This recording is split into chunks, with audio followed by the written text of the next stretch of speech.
When you're ready. Okay. How many of you have one of these or have used one before? Okay. Well, one of my passions is photography. And in this day and age, it seems like cameras are everywhere. You have new digital cameras, you have cameras on your cell phones. They're coming out with, webcams. You can take pictures of those. Today, I'd like to take a glimpse at the technology involved with the cameras.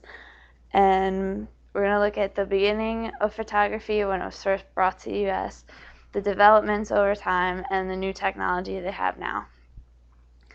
For the beginning, photography didn't start out in the US, it started in Europe, but Samuel Morse brought photography into the United States in 1839 with daguerreotypes.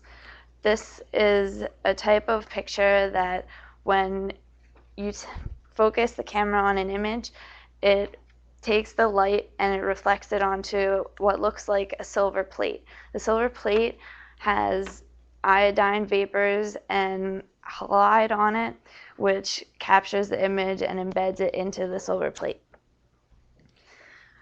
Over time, this progressed and they finally moved on to film that was able to be put onto photo paper. So instead of using silver plates now, we actually have paper, and you can print the images as big as you want and enlarge them or make them smaller. With the new developments in photography, there's ways to highlight pictures. If you have a picture that gets dark, you can use computer programs like Photoshop and lighten the picture so you can actually see the image that you took. You can do different techniques with the colors. You can make it lighter, darker. You can bring out certain colors. You can do black and white, any kind of colors. There's also different ways to crop the photos so that if you say you get a picture of a person from the head maybe down to the waist, but you only wanted maybe from here up, you can crop it for whatever you need it to. The new technology that is out, instead of just having film cameras, which we have had since the early 1900s, we actually now have digital cameras which enable you to download pictures onto a computer. You can take digital pictures with your cell phones and send them to friends within, a few minutes, whereas, 100 years ago, it would take you maybe a couple weeks to actually get the photo from the photographer. I'm going to put up on here a couple photos that I've taken to give you an idea of this duck I took a picture of. This shows that you can, if you get a still photograph, you can actually bring out the details in the image, and you can actually, it's very good to see like the contrast in the feathers on the duck.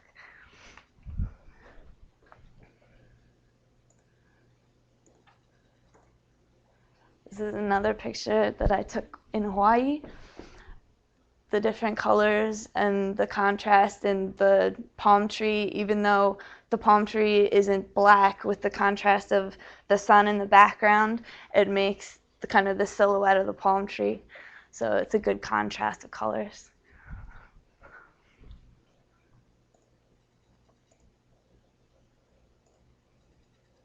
This is a black and white photo I did of my dog. And you can see that her stuffed animal, which is white, is projecting out of the picture. And there's good detail with the fur and her face.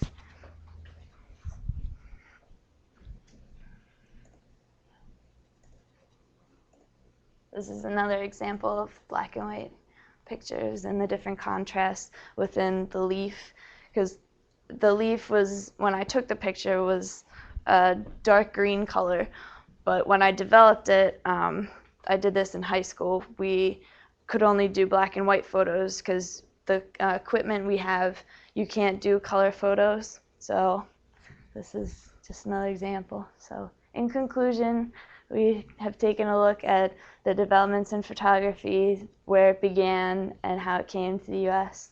and the new technology we have now.